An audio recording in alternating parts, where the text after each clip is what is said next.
ফালইয়াতাজাওয়াজ ফাইন্নাহু আগাদ্দু লিল বাসারি।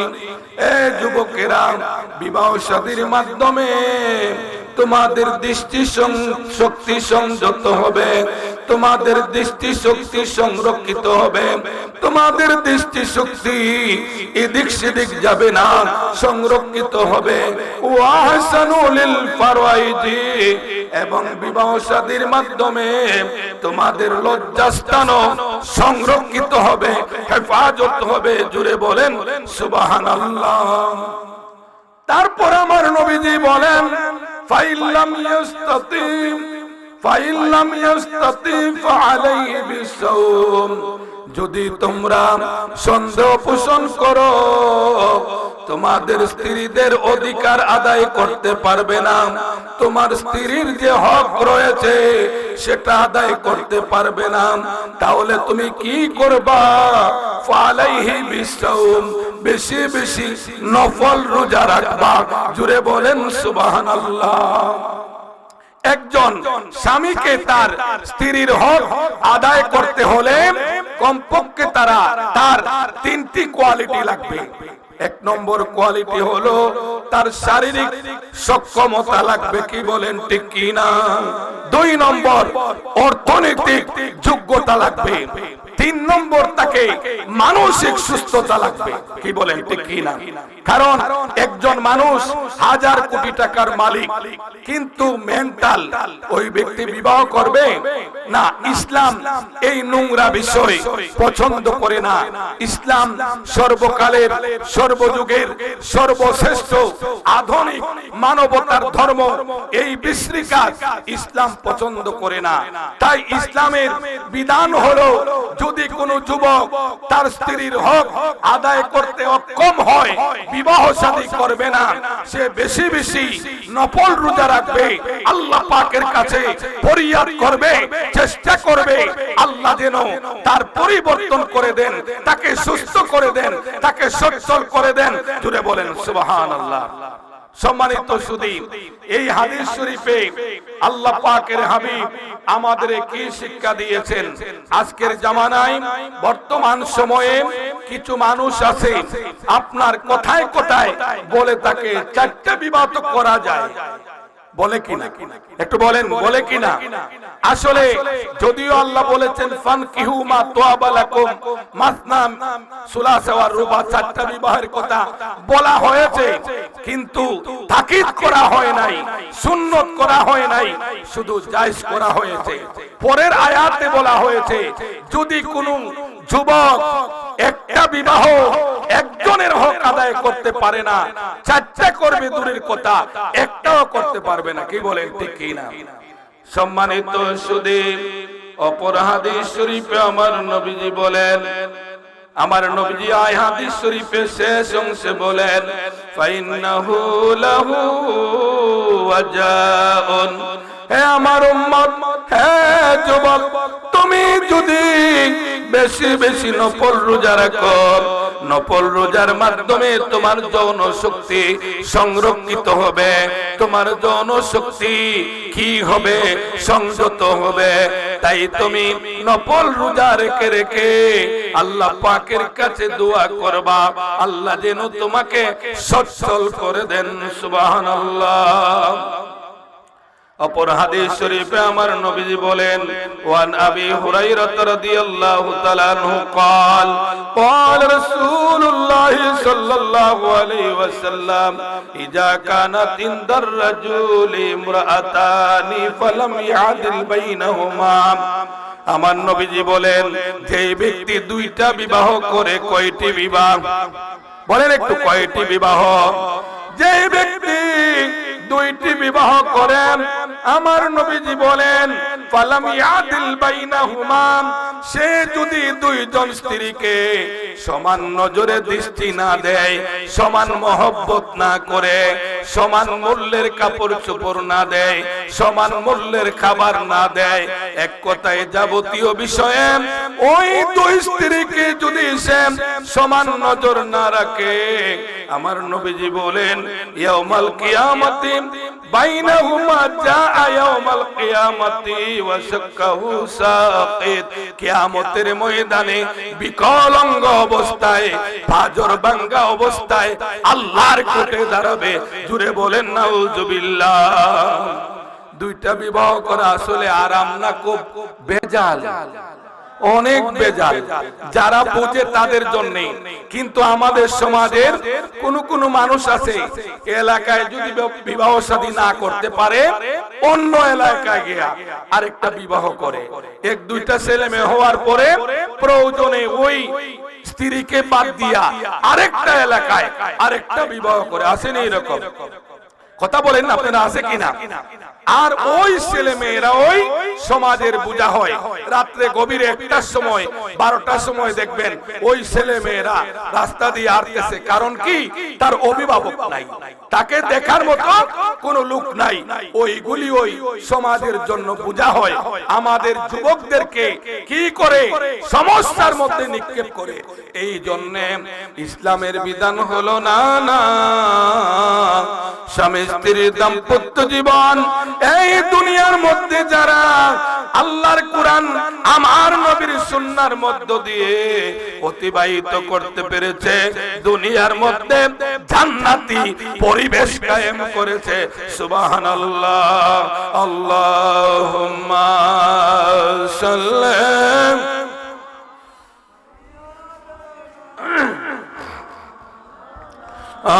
মুহাম্মাদ ওয়া আলা আলি সাইয়্যিদিনা اللهم سلم وسلم وبارك عليه. وعن أبي هريرة رضي الله تعالى عنه قال قال رسول الله صلى الله عليه وسلم أكمل المؤمنين إيمانا أحسنهم خلقا. আমার নবীজি বলেন, হযরতে আবু হুরায়রা রাদিয়াল্লাহু তাআলা আনহু হাদিস শরীফ বর্ণনা করেন। তিনি বলেন, আমি শুনেছি আল্লাহ পাকের হাবিবের পবিত্র জবানে পাকে ইরশাদ করেছেন, মুমিনদের মধ্যে ওই মুমিন, ওই প্রকৃত মুমিন যার আদর্শ আখলাক উত্তম। জোরে বলেন সুবহানাল্লাহ। পরে একটা শব্দ বলেন, সাথে সাথে যেই মুমিন, যেই ঈমানদার যুবক তার স্ত্রীর কাছে উত্তম। জোরে বলেন সুবহানাল্লাহ। স্ত্রীর কাছে সবাই উত্তম হতে পারে না, কারণ স্ত্রীর কাছে তো সব খোলাসা। আমার আল্লাহ এক আয়াতে বলেছেন, স্বামীর পোশাক হলো স্ত্রী আর স্ত্রীর পোশাক হলো স্বামী, তাদের মধ্যে কোনো গোপন করার কোনো কিছু নাই। আমার নবীজি বলেন, যুবকদের মধ্যে, ঈমানদারের মধ্যে, পুরুষদের মধ্যে প্রকৃত ঈমানদার ওই ব্যক্তি যার আখলাক আদর্শ উত্তম, সাথে সাথে বলেন তার স্ত্রীর কাছে উত্তম। জোরে বলেন সুবহানাল্লাহ। সম্মানিত সুধী, স্ত্রীর কাছে উত্তম সবাই হতে পারে না।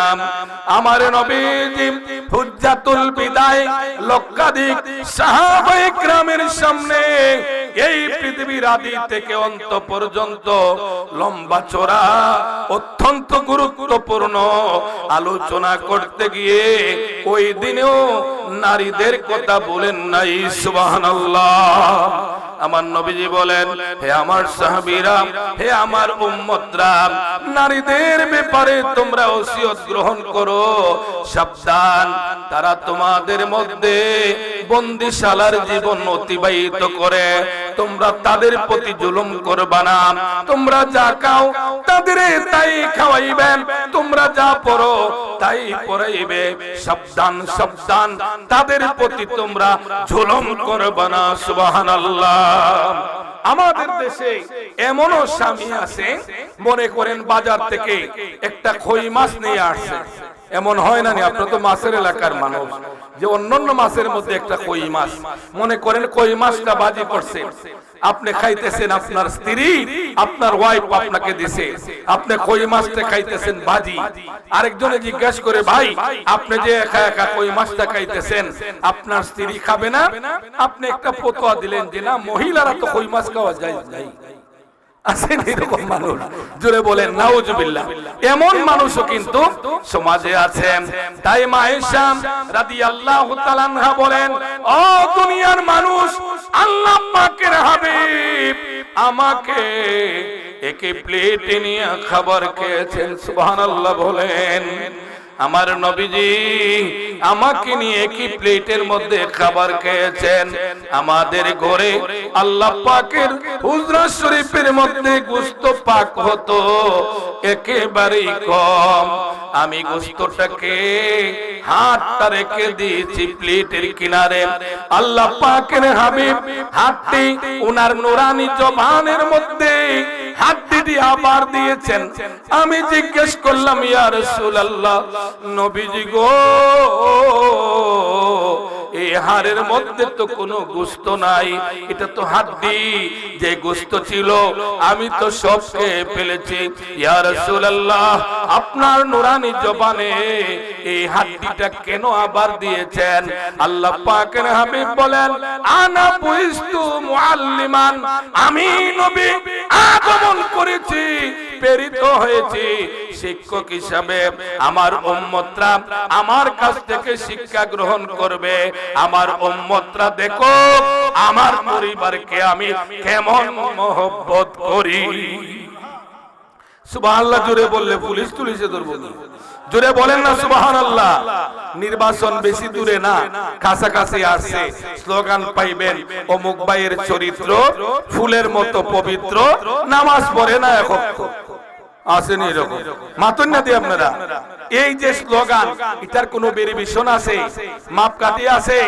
আজকের স্লোগানের সুবহানাল্লাহ আলহামদুলিল্লাহ সওয়াব আছে কিনা? কি বলেন আছে কিনা? জোরে বলেন সুবহানাল্লাহ। আজকের সমাজে দেখবেন অনেক স্বামী এরকম আছে যেইগুলি ইসলামে হারাম করেছে, হারাম কাজটা করে ছেলেও দেখে মেয়েও দেখে, এটা সে লজ্জা করে না, কিন্তু তার স্ত্রীকে নিয়ে একই প্লেটে খাবে, এটা আমার নবীর খাস সুন্নত। কয় না এটা লজ্জা লাগে? জোরে বলেন নাউজুবিল্লাহ। অথচ দেখবেন ছবি লাগায় রাখছে স্বামী স্ত্রীর দুইজনের প্রকাশ্যে পাশাপাশি ঘরের মধ্যে, মেহমানেও দেখে, ছেলেও দেখে, মেয়েও দেখে। যেগুলা হারাম কাজ এইগুলাকে মাথায় নিয়ে ঘুরে, আর যেইগুলির সুন্নত এইগুলির কাছে আসে না। জোরে বলেন নাউজুবিল্লাহ। মা আয়েশা রাদিয়াল্লাহু তাআলা আনহা বলেন, অপর হাদিস শরীফে আল্লাহ পাকের হাবিব হুজরা শরীফ থেকে যখন বাইর হয়ে যেতেন, আমি চিন্তা করতাম আজকে আমি আমার নবীকে আগে আগে সালাম দিব, কিন্তু আমি কোনদিন আল্লাহ পাকের হাবিবকে আগে সালাম দিতে পারি না। তিনি আমাকে আগে সালাম দিয়েছেন। আমরা কয়জন স্বামী আছি যে ঘরে গিয়া আমাদের স্ত্রীকে সালাম দেই? আমরা তো মনে করি এটা লজ্জা, এটা আমার ছেলে শুনবো, মেয়ে শুনবো। আসলে এটা লজ্জা না, আমার নবীর সুন্নত। মহব্বত সৃষ্টি হবে, সওয়াব হবে, আল্লাহর রহমত নাজিল হবে। কি বলেন ঠিক কি না? কি বলেন ঠিক কি না? সম্মানিত সুদীপ, এই প্রসঙ্গে আল্লাহ পাকের হাবিব অপর হাদিস শরীফে আমার মা বোনদের প্রতি আমার আল্লাহ পাকের হাবিব আল্লাহ পাকের পক্ষ থেকে মা বোনদের প্রতি কঠিন কথা বলেছেন। قال رسول الله صلى الله عليه وسلم কানাত কুনতা, আল্লাহ পাকের হাবিব কি বলছেন? قال لو كنت امر احدا ان يسجد لاحد لامرت امرت المرأة ان تسجد لزوجها। আল্লাহ পাকের হাবিব বলেন, হে নারী সম্প্রদায়, হে আল্লাহর বান্দিরা, আল্লাহ পাকের পরে যদি এই দুনিয়ার মধ্যে আমি নবী অন্য কাউকে সিজদা দেওয়ার হুকুম দিতাম, হুকুম দেই নাই, হুকুম দিতাম দুনিয়ার সকল নারীদেরকে বলতাম তোমরা তোমার স্বামীর কদমে সিজদা করো। না সুবহানাল্লাহ বলে বলেন না? হুজুরের গলা ভাঙ্গা, এই ভাঙ্গা গলায় চলুক, আমরা সুবহানাল্লাহ বলি না। জোরে বলেন না সুবহানাল্লাহ। আমার নবীজি কি বলেছেন? বুখারী মুসলিম শরীফের হাদিস, যে আল্লাহর পরে আমি যদি আর কাউকে সেজদা দেওয়ার হুকুম দিতাম, গোটা পৃথিবীর আমার উম্মতের মধ্যে নারীদেরকে হুকুম দিতাম তোমরা তোমার স্বামীর কদমে সেজদা করো। আল্লাহ পাক তার হাবিবের মাধ্যমে এই বিষয়টি পরিষ্কার করে দিয়েছেন। স্বামীর যে হক, স্বামীর যে মর্যাদা, সেটা বুঝাইতে গিয়ে আল্লাহ পাকের হাবিব এই হাদিস শরীফ বর্ণনা করেছেন, ঠিক কি না? অপর হাদিস শরীফে আমার নবীজি বলেন, যদি কোন স্বামীর এমন কঠিন রোগ হয় যেই রোগের কারণে মাথা থেকে পা পর্যন্ত সারা অঙ্গটা দুর্গন্ধ সৃষ্টি হয়, আর তার স্বামীর এই দুর্গন্ধযুক্ত শরীর যদি তার স্ত্রী বারবার পরিষ্কার করে দেয়, বারবার খেদমত করে, তার হাতের দ্বারা বারবার পরিষ্কার করে, তারপরেও তার স্বামীর হক আদায় হবে না। সুবহানাল্লাহ বলেন না? তারপরও তার স্বামীর কি হবে না? হক আদায় হবে না। যে তার স্বামীর প্রতি স্ত্রীর যে কত হক রয়েছে, জোরে বলেন সুবহানাল্লাহ। আল্লাহ পাকের হাবিব অপর হাদিস শরীফে বলেন, قال رسول الله صلى الله عليه وسلم أي النساء خير قال التي تسره إذا نظر وتطيعه إذا أمر ولا تخالفه في نفسها ولا مالها بها। কথা বোঝা যায়? আল্লাহর রহমত হইছে, গোলা কিছু কিলার হইছে। আসলে প্রত্যেক রাতে ওয়াজ আলহামদুলিল্লাহ বলেন, আল্লাহর রহমতে কিছুক্ষণ পরে গিয়া পরিষ্কার হয়, আলহামদুলিল্লাহ বলেন। এখন যে হাদিস শরীফ আপনাদের সামনে আমি এবার পাঠ করেছি, আমার নবীজি বলেন, হে আমার উম্মতরা, বলো তো নারীদের মধ্যে, স্ত্রীদের মধ্যে কোন স্ত্রী উত্তম? সুবহানাল্লাহ বলেন, কোন স্ত্রী উত্তম? এক নম্বর আমার নবীজি বলেন, স্ত্রীদের মধ্যে ওই স্ত্রী হইল উত্তম যার দিকে তাকাইলে তার স্বামী খুশি হয়ে যায়। সুবহানাল্লাহ বলতেন আপনারা?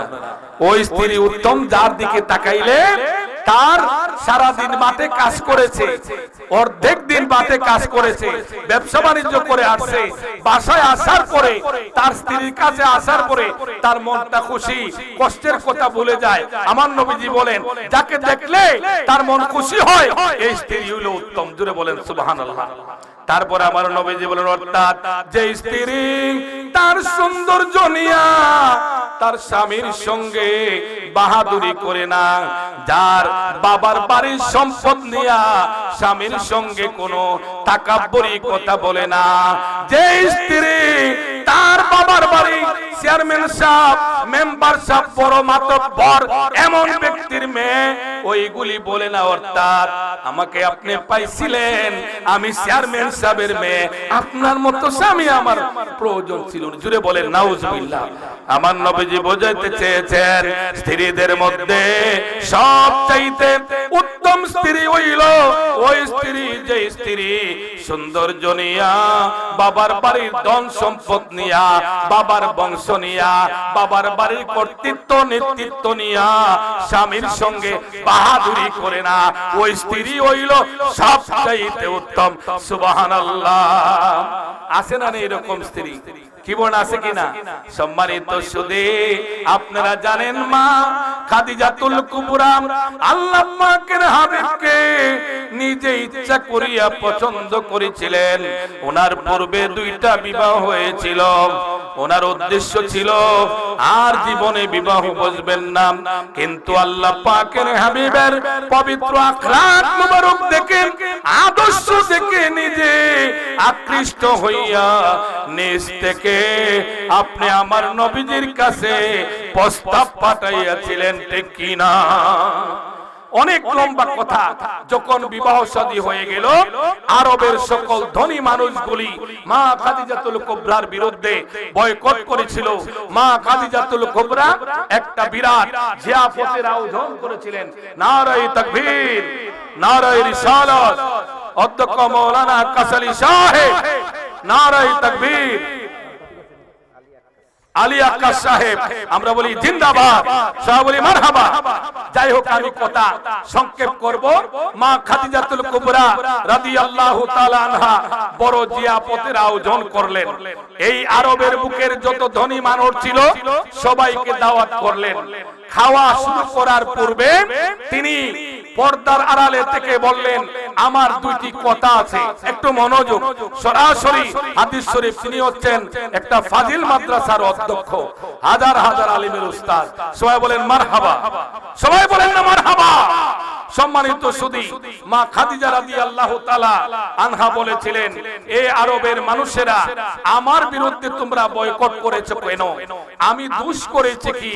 আমি দোষটা এটাই করেছি, হযরত মুহাম্মদ সাল্লাল্লাহু আলাইহি ওয়াসাল্লামকে আমি স্বামী হিসাবে গ্রহণ করেছি, এটি আমার দোষ। আমি জিজ্ঞাসা করতে চাই, গোটা পৃথিবীর মধ্যে আমার স্বামী যেই বংশের, কুরাইশ বংশের, আমার স্বামীর বংশের সাথে গোটা পৃথিবীর কোন বংশের তুলনা হয়? কি বলেন হয়? তখন আরবের মানুষ, এই যারা দাওয়াতি ছিল সবাই নীরব, কোনো কথা বলে না। তারপরে মা খাদিজা বললেন, ও আরবের ধনী লোকেরা, আমি জিজ্ঞাসা করি, আমার স্বামী যে চরিত্রবান মানুষ, আমার স্বামীকে আমার আল্লাহ কি বলেছেন? ইন্নাকা লাআলা খুলুকিন আযীম। জোরে বলেন আল্লাহু আকবার। আমার স্বামীর মতো উত্তম চরিত্রবান গোটা পৃথিবীর মধ্যে আর কেউ আছে? সবাই বলে না।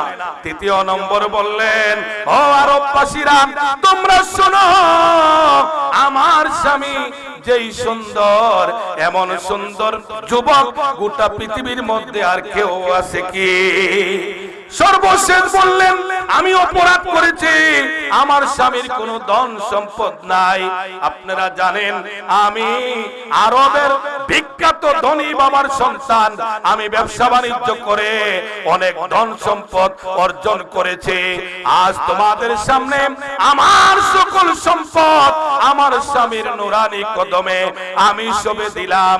আমি সঁপে দিয়া আমি ওনার চিরদাসী হয়ে গেলাম। তিনি ইচ্ছা করলে আমাকে রাখবেন অথবা আমাকে বিতাড়িত করবেন। এবার বলেন তো, আমার স্বামীর মতো ধনী আরবের বুকে আর কে আছে? জোরে বলেন সুবহানাল্লাহ। এটা হলো মা খাদিজাতুল কুবরা রাদিয়াল্লাহু তাআলা আনহা। গোটা পৃথিবীর আমার মাদেরকে শিক্ষা দিয়েছেন, স্বামীর সঙ্গে ধনের গৌরব নাই, জনের গৌরব নাই, বাবার বাড়ির ধন সম্পদের, বাবার বাড়ির কর্তৃত্ব নেতৃত্বের, এগুলা স্বামীর কাছে না। স্বামীর পায়ের নিচেই তোমাকে স্বামীকে খুশি করলে জান্নাত পাবে। আমি যদিও সামনে বলতে পারছি না, আমার নবীজি বলছেন, যেই নারীর চারটি বৈশিষ্ট্য থাকবে কিয়ামতের ময়দানে আমার আল্লাহ তার জন্য জান্নাতের 8টি দরজা খুলে দিবেন। যেই দরজা দিয়া ইচ্ছা জান্নাতে প্রবেশ করবে। 1 নম্বর, তার চরিত্রের মধ্যে কোনো কালিমার স্পট লাগাইবে না, চরিত্রের মধ্যে কোনো স্পট বসাইবে না। 2 নম্বর, বিবাহ শাদী হওয়ার পরে তার স্বামীর আদেশ নিষেধ মারিয়া জীবন জিন্দেগি পরিচালনা করবে। 3 নম্বর, 5 ওয়াক্ত নামাজ পড়বে। 4 নম্বর, রমজানুল মুবারকের রোজা পালন করবে। যেই নারীর, আমার যে মা বোনের এই 4টি বৈশিষ্ট্য থাকবে, আমার নবীজি বলেন কিয়ামতের ময়দানে আমার আল্লাহ জান্নাতের দরজা উন্মুক্ত করে দিবেন। যেই দরজা দিয়া ইচ্ছা আল্লাহর এই বান্দি জান্নাতে প্রবেশ করবে। জোরে বলেন সুবহানাল্লাহ। আমি ভাঙ্গা কণ্ঠে অনেক দিন যাবত আপনাদের সামনে কথা বলি। আজকে একটু ভিন্ন, স্বামী স্ত্রীর দাম্পত্য জীবন সম্পর্কে অতি সংক্ষেপে কয়েকটি কথা বলেছি। আল্লাহ পাক যেন আমাকে, আপনারা যারা শুনেছেন, আমরা সবাইকে আমল করার তৌফিক দেন। আমরা সবাই বলি আমিন। এই বলেই আমার অসমাপ্ত কথা এখানেই সমাপ্তি করলাম। ওয়া মা আলাইনা ইল্লাল বালাগ। আসসালামু আলাইকুম ওয়া রাহমাতুল্লাহ।